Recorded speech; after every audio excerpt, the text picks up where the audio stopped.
వింటినమ్మా వాకిళ్ళ నిలిచింది వాస్తవమా, ఇన్నాళ్ళ గాయాలు మాయమమ్మ, అచ్చంగా ఈరోజు నాదినమ్మ, కన్న ప్రాణాలు ఉల్లాస తోరణమాయేనమ్మా.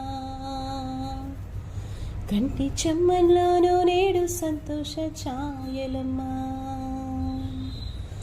నమ్మలేని కలలు నిలిచే కనుల ముందే, ఈ నిజము చూసి కాలమిప్పుడు కథలను అందే. పేగు తెంచుకున్న